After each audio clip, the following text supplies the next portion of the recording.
And hear more jazz every weekday afternoon from 1 to 5 p.m.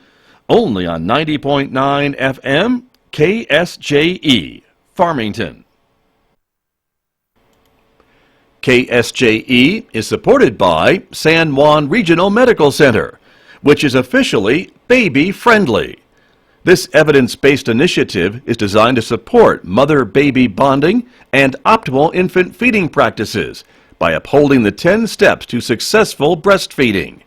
San Juan Regional Medical Center, officially baby-friendly, and serving the Four Corners since 1910. Find out more online at sanjuanregional.com.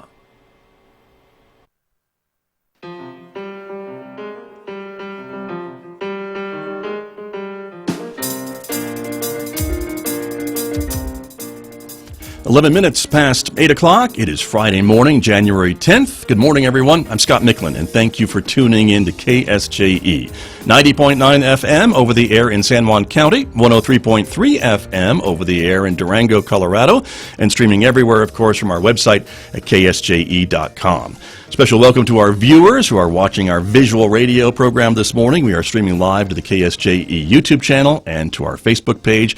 Welcome aboard, everyone. We are glad that you are with us today. A couple of things before we get started. Some school delays to pass along to you in the Newcomb and Nest Chitty area of the Central Consolidated School District. They are on a 2-hour delay this morning because of the heavy fog in their area of San Juan County. So Nest Chitty and Newcomb Elementary, Newcomb Middle School, and Newcomb High School all operating on a 2-hour delay this morning.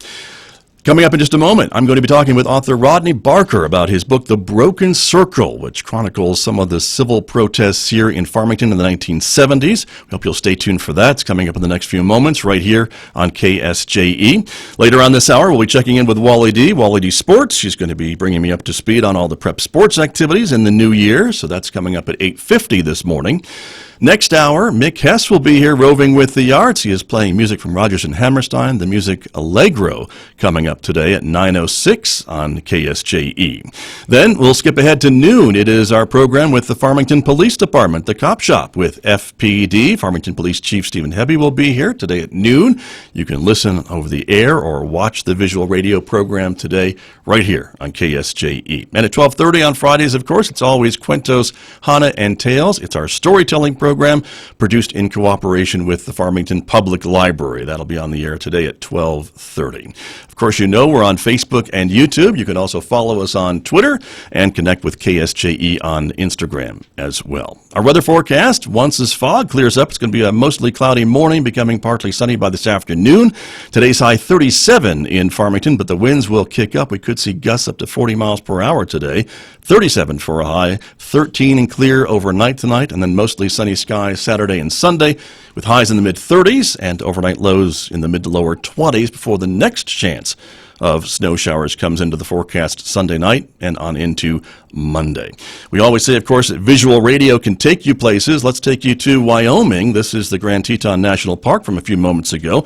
Beautiful, clear, sunny day in Wyoming today, but it's cold. The temperature right now, 1 degree. In Wyoming at Grand Teton National Park. The wind chill makes it feel like -9. They are on their way, though, to a high temperature today of 20 degrees. But it looks beautiful from a warm radio studio, and I'm okay with that.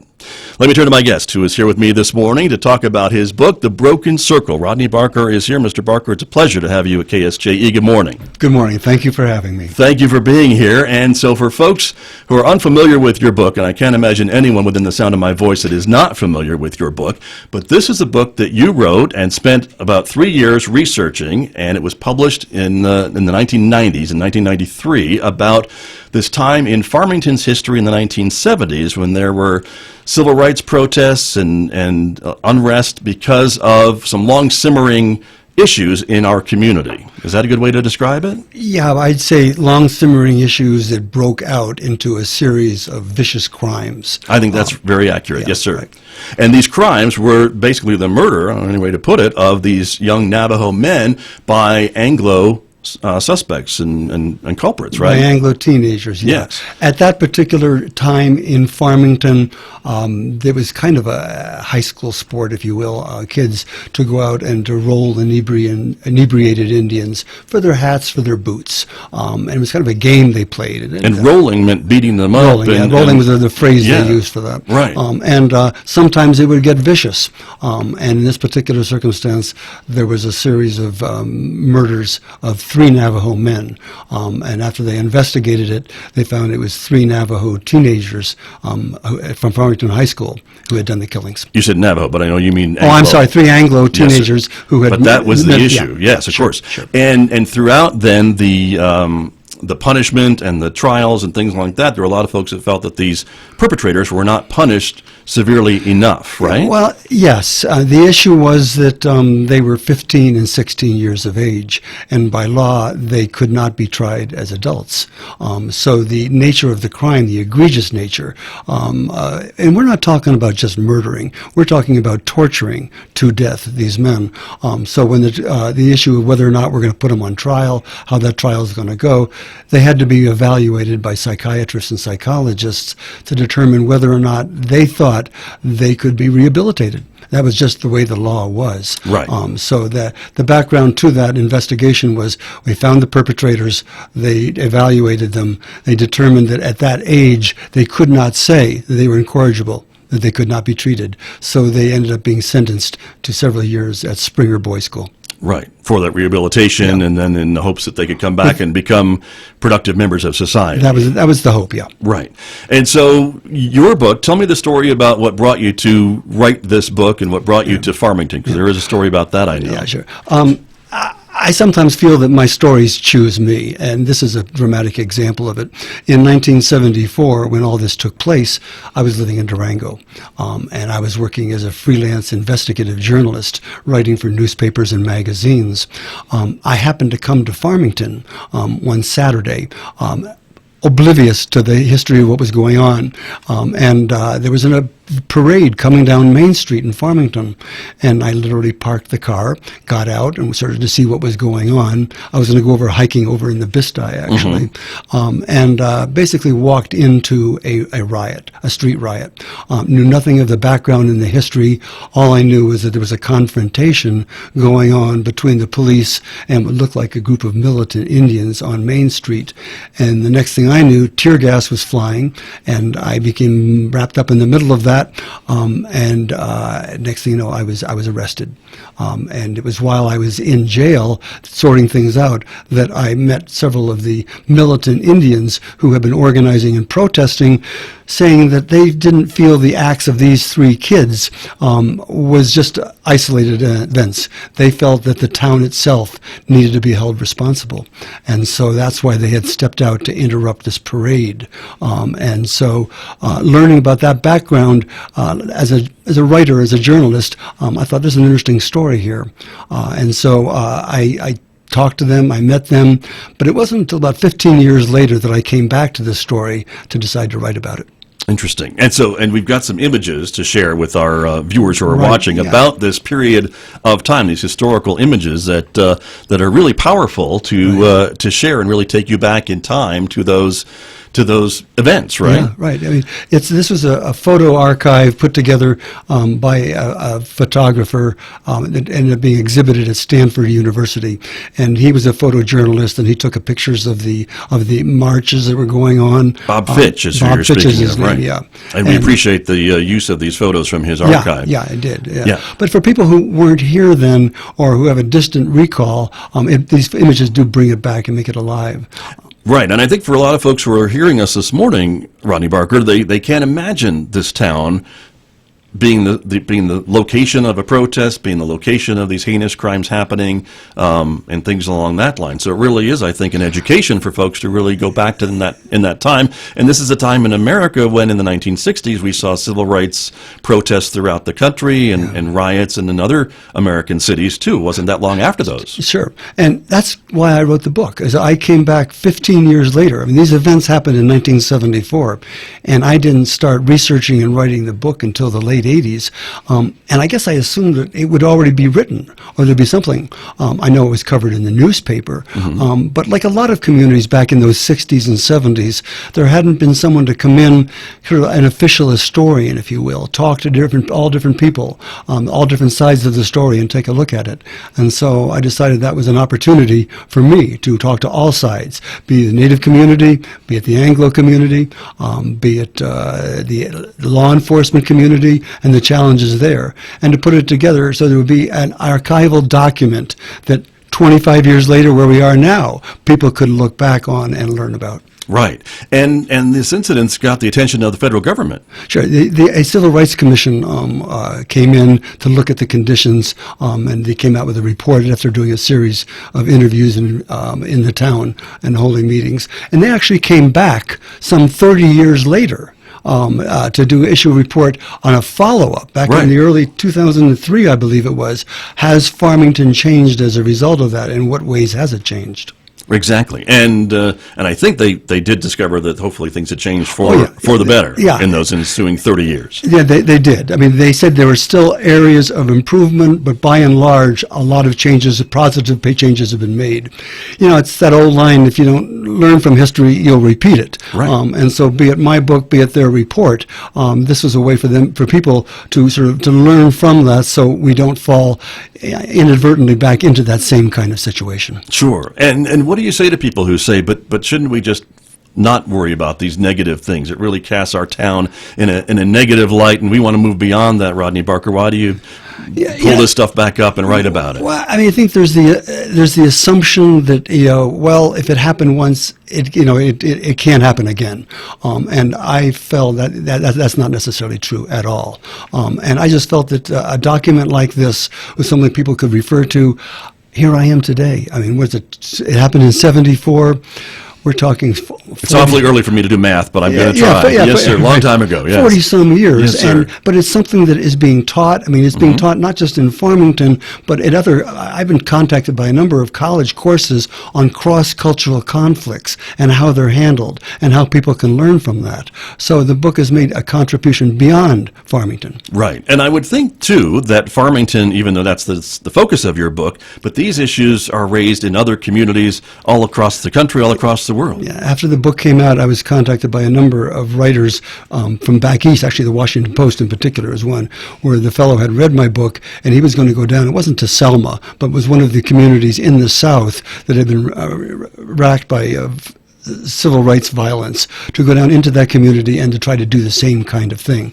Not just to dig things up, but to try to provide a healing experience for people that would be there for people to refer to later on. Sure, and it really, this book and the issues that the book brings up brings discussions about discrimination and how we treat each other and how we treat people of other cultures and other ethnicities to the forefront. Yeah, at the time, there was a young militant group who were university educated, who were familiar with what was happening in the rest of this country, and who wanted to use this as an example, Farmington as an example. They felt that Farmington was a community that had, in its own ways, tolerated discrimination against Native Americans. They wouldn't have approved of these kind of things, but it created an environment in which individual kids who were disturbed in their own way could project their particular anger and aggression towards Native Americans, and did. Right, and so we see this protest, and you mentioned that this was the one that you saw was during a parade that was then interrupted by these protests, but it's my recollection that there were some regular protests then afterwards. Is that true? Oh yeah, they followed up. Yeah. I mean, part of the enjoyment of the book for me was to research the whole evolution of a group of local militant. I say militant. I mean, they were educated Navajo, feeling their way through this process. But they weren't just going to sit back and write letters or have conversations at a conference table. They wanted to take action. Well, and there wasn't full disclosure. I mean, the idea that from the Indian point of view, you have these three kids who committed these heinous crimes, and the next thing you know, they're being sent off to boys' school. That didn't seem like justice was being done. And so if you tolerate that, it could be repeated. It's not taken seriously. So they felt the town was not taking these crimes seriously enough. That's why they wanted to put the town on trial. that was their perspective. From the town point of view, hey, we don't approve this. And the town was very defensive about that. And at the time was Marlowe Webb was the mayor, and so he cooperated with me in the book. And it was very interesting hearing his particular point of view. He was a new mayor.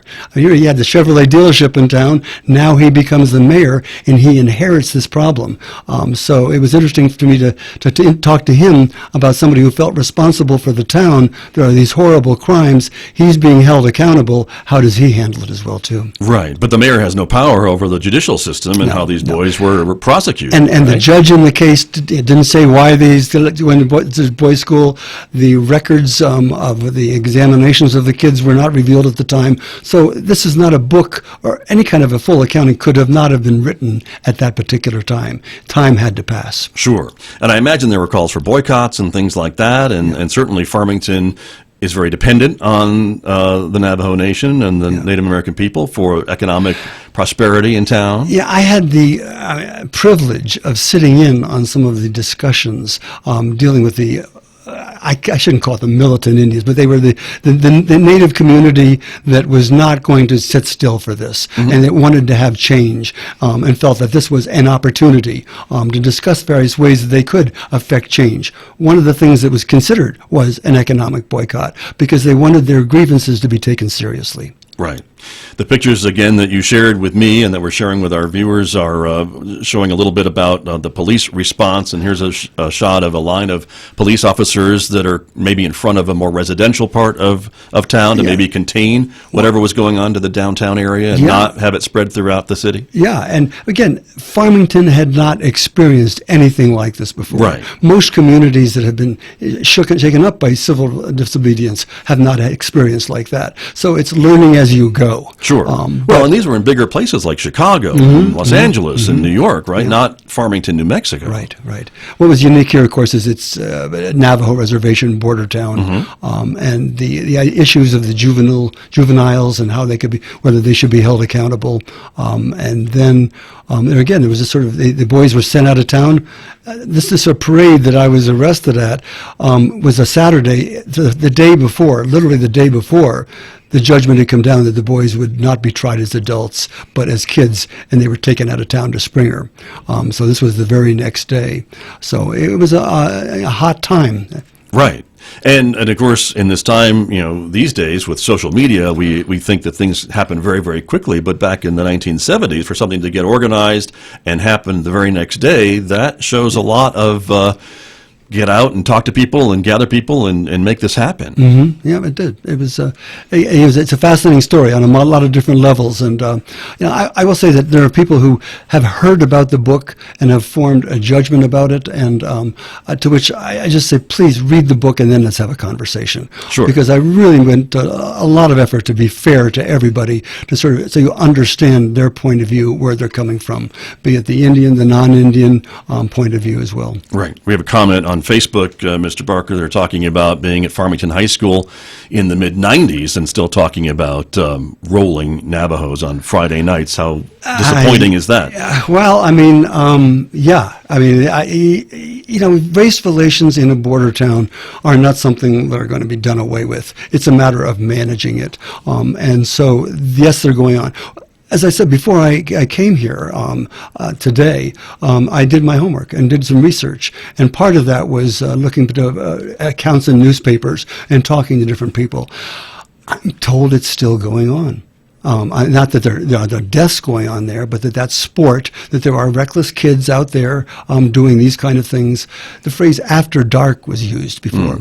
And just a few years ago in Albuquerque, you had several incidents here, at which men in a parking lot, a couple of kids going by here and beating them up, and deaths resulting. So it's an ongoing problem. It wasn't solved by what happened back in the 70s. Right, as much as we wish it was, but it's not. And the fact that these things still happen, and again, I think for leaders and for politicians and other folks from both sides need to be aware of these things that may be still happening in our communities, and not avoid it, not try to bury it, but to address it face on. And let me say, in my research before I came back, I mean, Farmington has done a lot of good things to try to control the problem.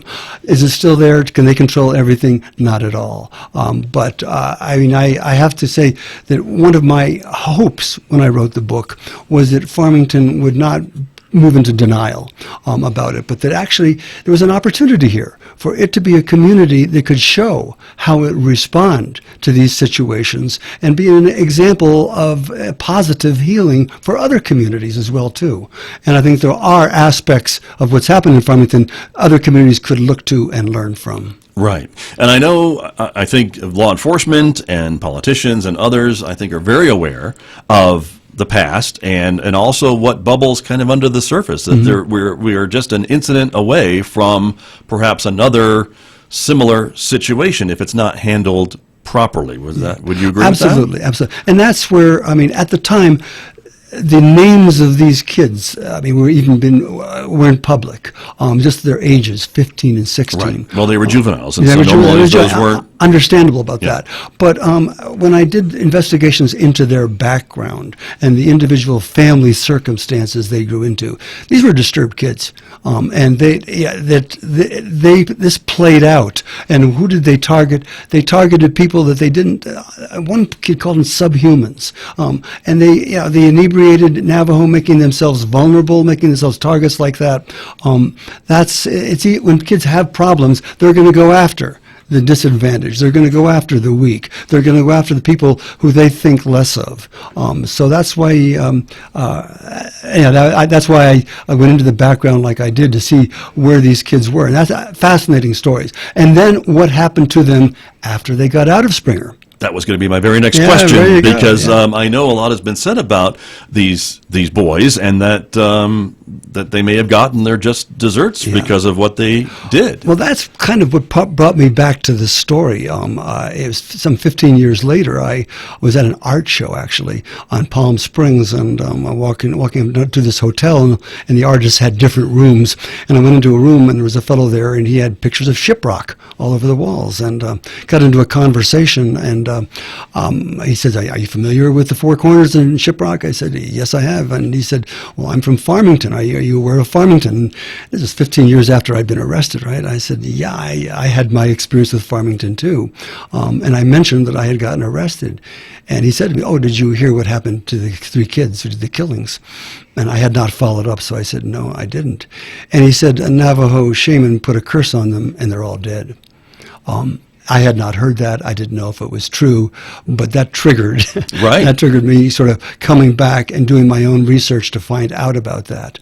So that started me down the road that ended up with a broken circle. Interesting. And of course, those 3 men, those boys who turned into men, grew into men, did not have really happy lives, it seems to me. And that's what's really interesting, how their fates played out. And the, if you will, ceremonial recourse that the traditional members and family members of the victims tried to bring about justice when they felt that white man's justice hadn't worked.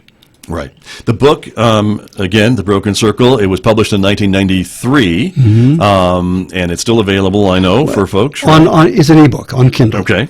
And but it still has, and there was talk back in those days about a film, about a movie. I asked you about this before we came on the air this morning, and you tell me that that's still a possibility. Well, I mean, yes. I mean, when the book first came out, it was optioned by a couple of fellows who did a film with Robert Williams called The Dead Poets Society, involving kids there. It went through several scripts. It was optioned several times, and they just couldn't find the right way of telling the story. And so that option lapsed. Over the years since then, I've been approached several times by people who wanted to make a film. And there was one group that got ahead of themselves. Ahead of their skis, I think is the term these days. Right. And without having an approved script by me or the rights, I heard they were even coming to Farmington and announcing a film was going to be made, which is really unfortunate. And I tried to shut that down as quickly as I could. But I still think there are cinematic possibilities, and I think it's a story that it deserves to be told in a variety of forms. And visually, cinematically, the right filmmaker comes along, I think it could be a powerful tale. You'd be open to exploring that. With the right producer, with the right team, absolutely. Very good, very good. In the minutes we have remaining this morning, Rodney Barker, you're here today to speak with me, but not just for that, but you are going to talk at Leadership San Juan later on today on their Multicultural Day as part of a panel because of the work that you have done with your book and what you've been telling us this morning. But what's next for you? What have you been doing recently? What are you going to be doing? Is there going to be another book coming out? Is there other things that interest you about this area? Well, as Ursula said, yes. When you write a book that receives the kind of attention that mine did, you get approached by a lot of people.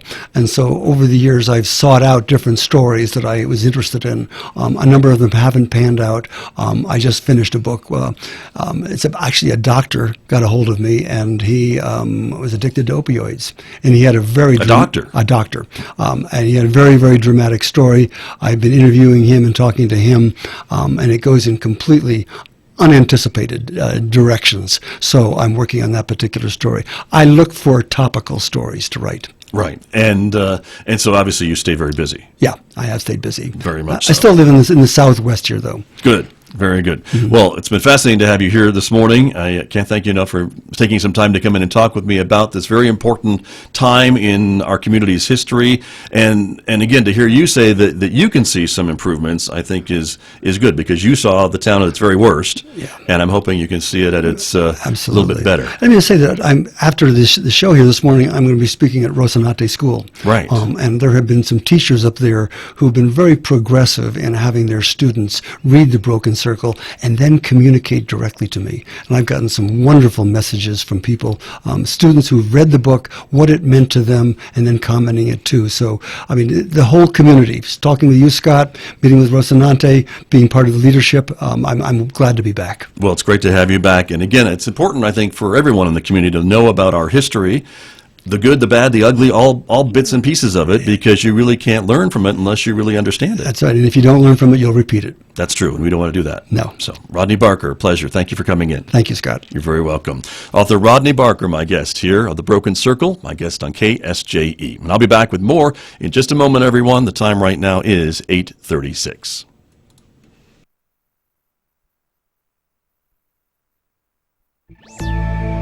There's a little trade show going on in Las Vegas this week where people are making big promises about the next big thing on the tech horizon.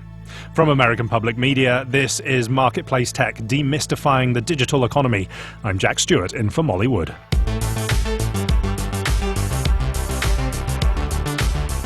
Your regular host, Molly, has been in Vegas this week at CES. So we're going to check in with her for the big takeaways from what used to be known as the Consumer Electronics Show. CES claims to be the gathering place